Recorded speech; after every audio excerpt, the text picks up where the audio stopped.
Our next historical site and first national park will be Acadia National Park at Bar Harbor, Maine, and the video was taken in fall of 2021. It comprises 50,000 acres, which is about half of Mount Desert Island and several other smaller islands along the way. It has the tallest mountain on the Atlantic coast, Cadillac Mountain, and you can see the sunrise very easily from there. Woodrow Wilson first dedicated it as a national monument in 1916, and then in 1929 it was elevated to a national park. Let's get started looking around. We'll leave the hotel early in the morning and look around the park on both sides before heading to Bangor for the night. We'll take a carriage ride along the way. I'll be speeding up these by 8x so that we can go all the way around the park in one time and not take too long. First we enter Acadia National Park. It's many islands. 4 to be exact. We'll stay on Mount Desert Island for most of our day. We'll be looking around this area first. We'll be taking the loop road at 8x and stopping along the way to look at the sights.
Out in the middle of the pond is a beaver den.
We've now come to Sand Beach in this area, and we're going to walk down and look at the beach a little bit. There are rules, and remember, it's quite cold even in the water.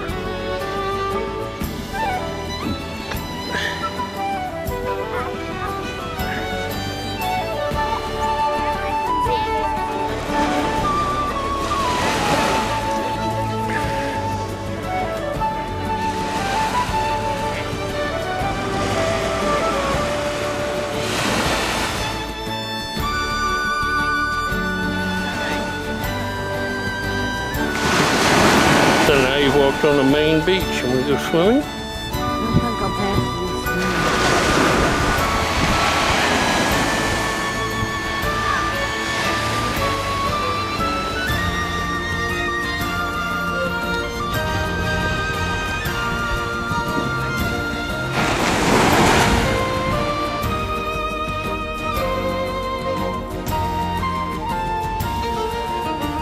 Now it's time to head back up and get in our car and head on to other sites.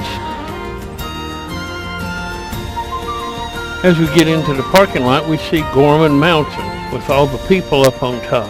There's a beehive trail that goes up it. We're not going to be going up on this. But you can see some of the people here on top and walking up the trail.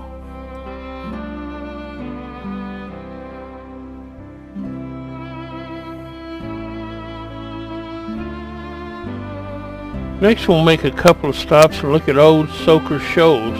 It's at high tide, so the shoals are underwater right now and only showing out with some waves.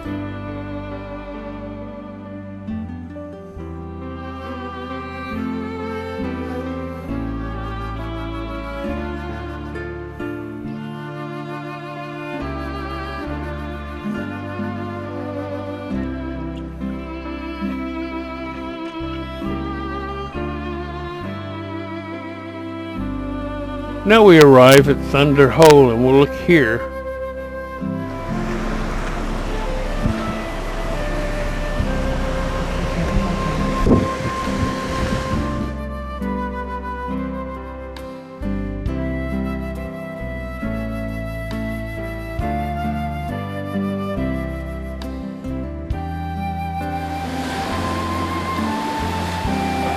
We're at low tide right now, so the water isn't pouring into Thunder Hole.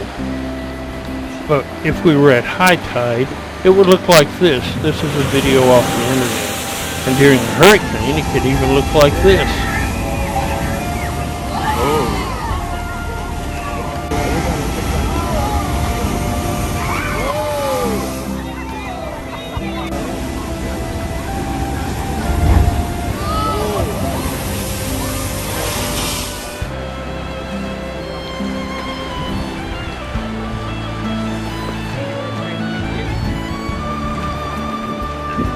You didn't go all the way down there that time. No, I didn't plan to.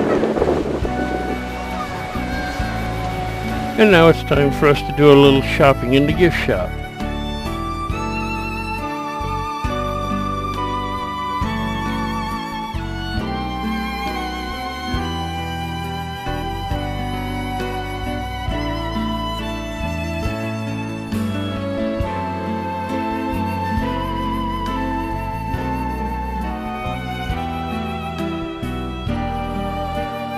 Moving on along the road, we come to Otter Cliff and look out over it.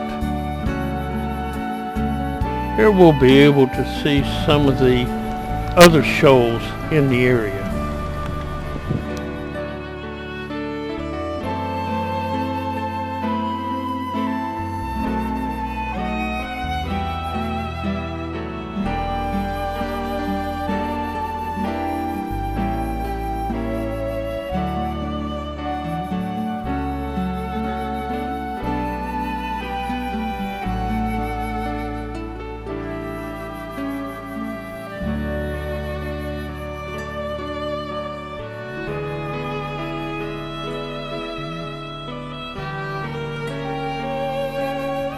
Next stop is Otter Cove Overlook.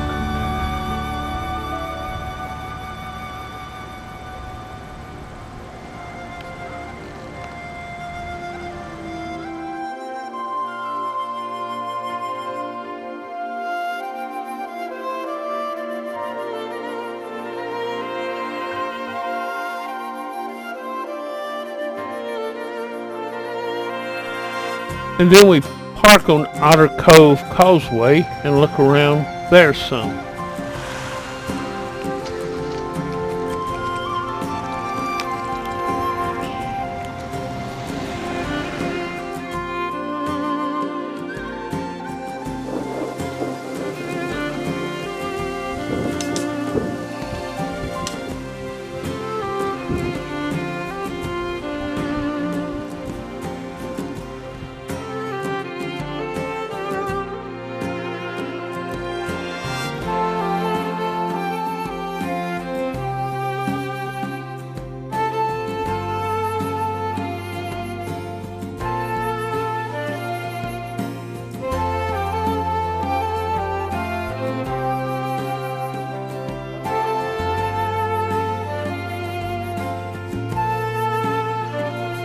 There are many lobster boats out on the water right now.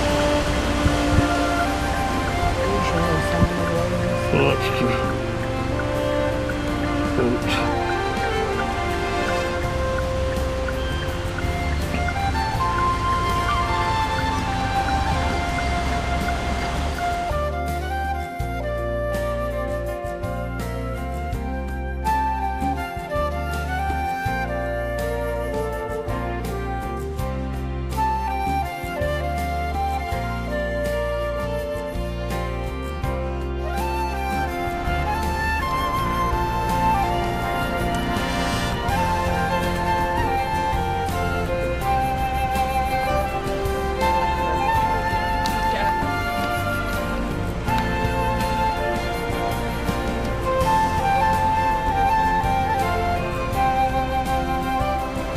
There are many mansions along the shoreline.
Almost.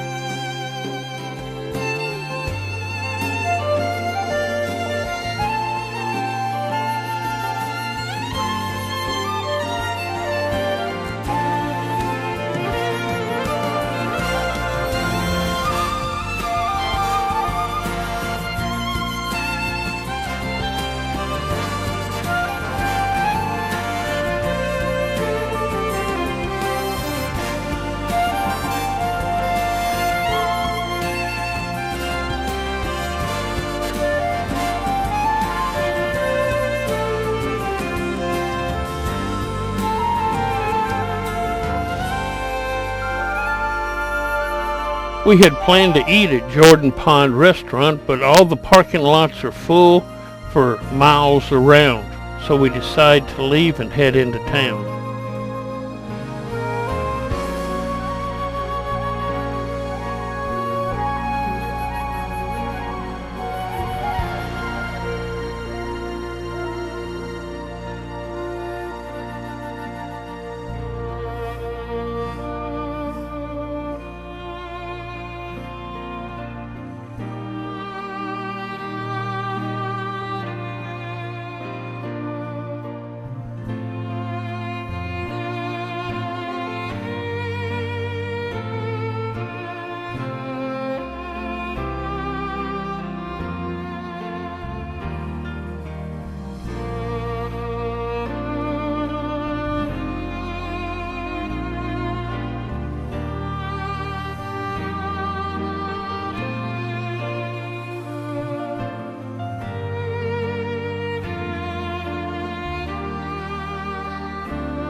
We're now leaving the park and heading into Bar Harbor. We're going to look around Bar Harbor a while we're looking for a place to eat.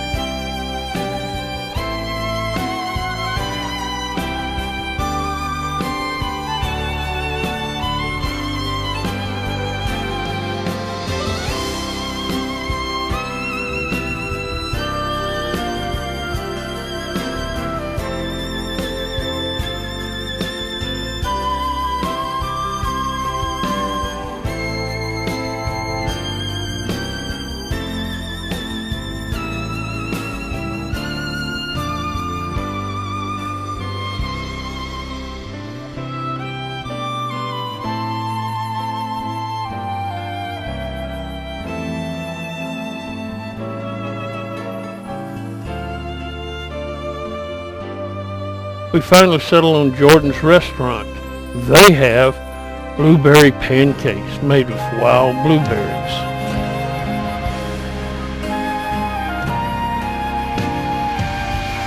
Now we head back into the park for the afternoon, trying to do the loop road a second time. But the traffic is very heavy right now. People are starting to come into the park in droves, and parking is almost impossible to find. You have to drive miles along to find a place to park, and all the parking lots are full.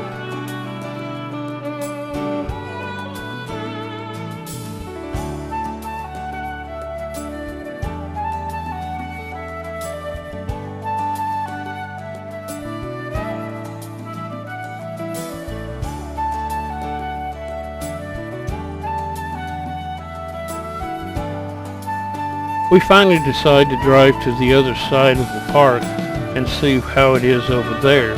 So we leave the loop road we've been on and drive to the other side of the park on the other side of the island. We'll be driving through Mount Desert, the town, on the way to the park.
We don't have a lot of time to be on this side of the park, as we have to be back in a couple of hours to go on our carriage ride. So we're just going to look around and not stop very many places, and as you can see, there's not a lot of parking anyway.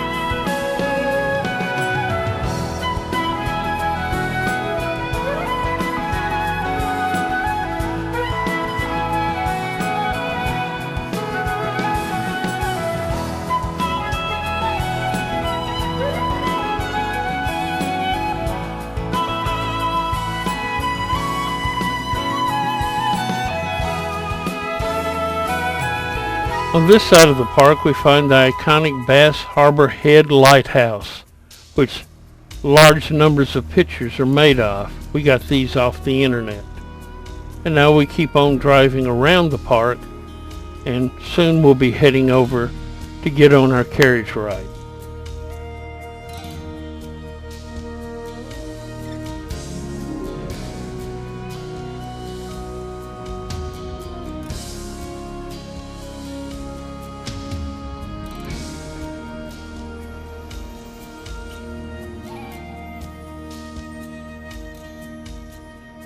As we head to the carriage ride, part of the road around the loop is a two-way road, so we don't have to go all the way back around the loop to get to where we're going.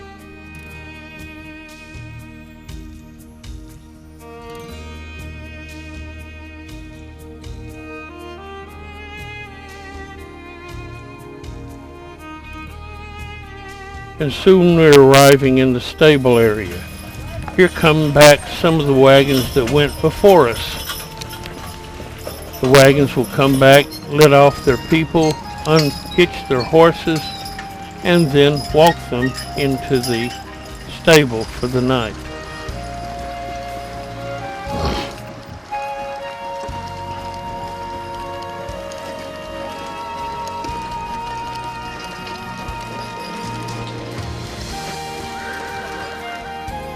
Over there, they're hitching up our horses. That's Fred on the far side and Wilma on the close side.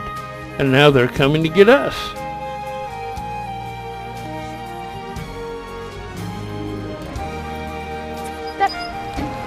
Emma will be driving our horses, Wilma and Fred. Well, welcome And Leah to will be our Wildwood tour Stable, guide. everybody. And what's your name? We're going to let My them name do is the Leah. talking from now Yep. on. We're going to be taking you around Day Mountain today. It'll be a 1-hour tour.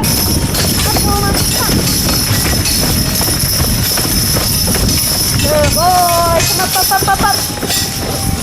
Come up, Mom. I know, big girl. Oh, give it up. It was a good try. A little unseasonably warm.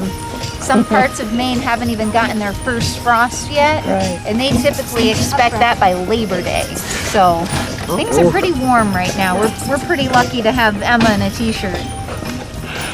Her mane is showing. Roll it up. Yeah. Are a crossbreed, so they are part Percheron, part Belgian. Yep.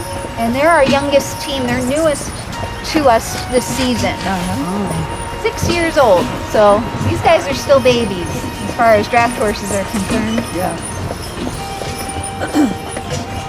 Yeah, we saw your black and white Belgian. These two came to us retired from the Amish, so out of Hometown, Ohio, and they're perfect for farm work. They really are. Doing this kind of work for them is literally a walk in the park. They're used to the resistance of. They're used to the resistance of a log right on the ground or a plow in the earth, you know, so they're really used to a hard job where we got wheels. We have exposed piping. So And where do they go? they go north. They go to southern Canada almost, about 12 miles from the border. There's a couple of family farms up there. We pull their shoes off. They don't earn their keep. They get a 7-month vacation, which they're 6 days from. We go here that tonight it's going to get down. It's pretty cold. We're hoping that it's going to make them hot tomorrow. So how long does it take for the leaves to change color? It's quite a process, and it depends on a couple of things. Really, the cold weather Right. and the light, but it really needs to be cold. Right. I really love the way Emma describes this. Do you want to talk a little bit about the chlorophyll and the damage that's caused? So it's basically like how the photosynthesis process in a tree works is each cell has chlorophyll in it. Right. And that is like a bright green. And so it's as the nights get colder and colder, that chlorophyll is shocked basically and destroyed within the leaf. And that the chemicals like break apart and they get absorbed back into the trunk to get repaired. But it's too cold and the tree doesn't want to waste that nutrients repairing this damaged chlorophyll to just send it back up and have it get damaged again. So it stays in the trunk. So it's basically the chlorophyll leaving the leaves Right. and going into the trunk. And then you're just seeing the cells that are, empty at this point. There's no chlorophyll in them. So you're seeing the refraction through the cells, and that's what changes, that's what makes them look like they're bright colors. The maple leaves, usually rock maple and sugar maple turn red. Most of the other maples will turn orange or yellow. It depends on the sugar content. Actually, I don't know specifically why those two are special. Birch trees will always turn yellow. And for the most part, these are these beech trees. Now I say it, that's a white birch. There's beech trees in here somewhere, I swear. The beech trees and the oak trees are the last to turn, and those will usually turn red or yellow. It depends on the oak trees. Sometimes will turn red, sometimes will turn orange. But I think love this one. it's it can be a really gradual process, but it can also be a very quick Sudden, process. yeah. And sometimes through that process, if it's, you were talking about it and how it can just kill the leaf rather than change the color, like they'll just fall. If it's slowly, like if it doesn't have a quick, really dippy cold night, those cells will just get destroyed and then it all just turns brown because the cell structure gets all muddled. Yeah. So that's why in New England specifically, like in other parts of the world, the leaves turn brown and die. But here, it's such a quick shock that it kind of preserves the cell structure, but that chlorophyll just evacuates the cell. Yeah. So it just depends on the weather. Yeah, some of them turn faster than others. Like October 1st, we had a guest on the carriage and was just like, so when does it change? And we were like, hold on, you know, hold on, like give it a minute. It needs a little time to do this. But typically, we've got a gentleman that drives horses here. He's 76 and he's been in Maine all his life, just about all his life.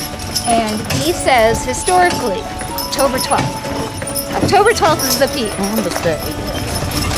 Well, I have seen some videos about why these roads are here. Yeah. Can you talk to us a little bit about why we have carriage roads instead of driving roads? You got it, absolutely. I think that's such a great question. So the reason why we're on a carriage road right now and not a road for the automobile is John Rockefeller Jr. comes here in 1910 and he purchases a cottage over on Bar Hill. He needs a driveway and he also needs kind of a playground, somewhere where he can drive his horses. This is one of his favorite pastimes. So he starts on this project in 1913. He starts 12 miles of carriage road over on that 150-acre parcel, and it's going really well. He's having a great time. Also, one of his hobbies is carriage road building and bridge building, so he's kind of getting to do everything he likes to do when he's up here vacationing in the summer. Well, some other gentlemen are putting together the national park at that same time.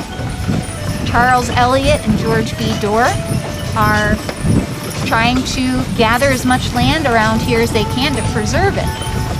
Folks here are logging, quarrying the granite, developing the land for tourism. And so there's a lot of threats to this area. So while these gentlemen are putting together the park, they see what Junior's doing. They think that's a pretty good idea. How nice that would be to add some carriage roads to their national park. And so, I'm sure through a meeting of minds, Junior agrees to expand his carriage road system an additional 45 miles. That's why we have such an expansive 57-mile carriage road system. And it's also important to note those two distinctions. One is and was private property, and the other one was for the purpose of the national park. And interrupt myself to point out the Atlantic Ocean over there. And don't worry, we got that view for at least the next 10 or 15 minutes as we come around the mountain here. And then all in through here, they look very dead now. But come July, everything up here is all blueberries. Right off the carriage road. They're purposely planted here so you can have a snack and enjoy the view. I did want to mention the road construction to you just because you were asking earlier. Sorry, I don't mean to interrupt. Go ahead. I got such a good visual example here, and this retaining wall here is a perfect example of what's called stone laying. And it's this type of construction method that is beneath us also. This is how they build the road. But if you can imagine it, slabs of granite like this beneath us 16 feet across, not just a little section of a wall, right? So anywhere that we're riding, when we're in the forest floor, we're on at least 2 of those layers. Now when we're built up, and I'll point out in a later section, they do have to build up in many, many layers to bring us up off the forest floor so he can maintain the road. So I'll continue to talk to you about that as we're going along. Okay. But Miss Emma here, she's going to frame us, she's going to set us up with a picture-perfect view of Baker Island out the back here. If you guys can't see in the back, let me know. I can take a step up. Probably, yeah, that would be good. Yeah, One more step. not quite. There we go. Yeah. Very good. So what you're looking at there is Baker Island, and it looks from our vantage point almost like it's a part of the mainland because of the low tide right now, but it is in fact a part of Little Cranberry. So it is part of those islands out there.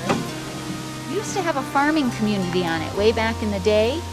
The Gillies were responsible for keeping the lighthouse out there. If you squint real good, you can see a little white dot there in the middle. That is the lighthouse.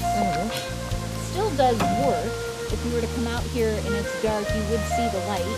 But unfortunately, if you're out on the water, it's no good to you because you'll notice about the road construction because Fred and Wilma are the type of draft horse that would have originally helped build these roads because we're talking about a project that starts in 1913, and back then it was a lot of guys with a bunch of horses, oxen, stone boats, and pulley systems, right? That's how we start this kind of project. Rockefeller Jr. hires local folks and, really stimulates the economy here. But he also brings over Italian stone layers. And those are the folks that teach the locals how to cut and quarry and lay this stone. If you notice on all these coping stones to our side, that's going to be our natural guardrail, you'll notice notches along the edges and corners. That is the evidence of the feather and wedge technique, which is stone cutting technique with hand tools. So if you can imagine, a lot of men out here laying a lot of stone for 27 years. They work through the year, so year round, through the winter. Really fun fact is you don't necessarily have to use your cutting tools through and through, and the whole idea is work smart, not hard, right? So they would get these notches drilled into the stone, and in the wintertime they could fill it with water and let the water expand. Let the water do all the heavy lifting, So pretty cool how they did what they could with what they had. Of course, as the years went by and the cranes were, better developed and they weren't so rudimentary, they would implement the newest and latest, greatest when they could. But just getting started out here, there was a pretty big project to set out for. Yes, the technology change in that 27 years was huge. Oh, yeah. Yep. That's why he was able to complete the 57 miles along with 16 granite bridges and 2 gatekeepers' houses. That's a massive project. And also, out of his own wallet, this was a private venture. He would purchase all the land himself. He would fund all of the construction. So he bought most of the land for the park itself? A good chunk of it he donated. So 11,000 acres he's credited to donating to the park. But, all the acreage for all the roads too. That was pretty important. Yeah, it was said to be a $3 million expenditure then. Which Which is 100 million now. Yeah. Yep. And whatever you translate that into today's money, I highly doubt you could do it for that now. Just with the skill involved. The labor. Everything quiet and still, like all of us tourists go home and everything. What kind of wildlife would be out here? Any? Maine wildlife. Yeah, we see, even though we're out here, we have seen white-tailed deer, porcupine, fox, wild turkey. Moose out here. So the moose you can find in Bar Harbor on the t-shirts. Okay, that's the only place you'll find a that's where moose you're going to around find here. them on the island. We have some wildlife right in front of us. Yeah. The wild Maine bikers. Uh-huh. Tiredest bikers in Latin. You'll find The moose, though, more inland and more north. Okay. Yep. Yeah, they're here in Maine, just not on the island. What Yeah. about black bear? We have 5 or 6 of them. They are collared and trapped by the Park Service. I do want to point out to you the underside of the road, because as I was describing it earlier, I was showing you a retaining wall, but you can see here on the right side, 16-foot across road, and beneath it, these layers of stone are going to increase as the forest floor becomes a valley. Those coping stones up there, that's your guardrail, not secured or bolted in any way. Just resting there. So you're not saying these stones below there go all the way through? They sure do. They go all, oh, so they're not just a retaining wall, they're actually a 16-foot thick wall. So I've got a point up here, it's called a box culvert, and that's going to allow you that x-ray vision so you can see what I mean. It is stone through and through. If one man cut and laid one of these large stones per day, that was a good day's work. And that's the culvert. That's the culvert there. Right in there, you can see daylight on the other side of it. Perfect square. So you can see why they were averaging only 2 miles per year for this So when you project. see this here, those are all flat stones all the way across All the the way road. across. And now they may not be one singular stone, but there's going to be stones Okay, all the way across. Yep. all right. And then it's There's just not filled really a in set with size. gravel and dirt. With nothing. And Covered that's- with gravel and dirt. So the reason why those gaps exist, it's very important. It's called stone laying and not stone masonry. Stone masonry would involve a filler, like a mortar. But the gaps are important for drainage. Okay, but the top layer that we're on, Oh, yeah. That's going to be the road surface. So we've got the stones as the foundation. Clay, a layer of clay is really important because that shoots the water off either side, and then the road surface. So we've got on this section the blue-gray shale. Over on the original property section, it is still crushed pink granite, and that's more historically accurate for what all of the roads would have been covered with. But those gaps are important for drainage, but also room for the stones to expand and contract. Yep. So very important gaps.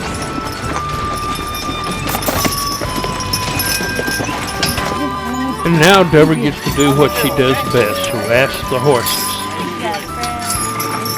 Is that Fred? This is Fred.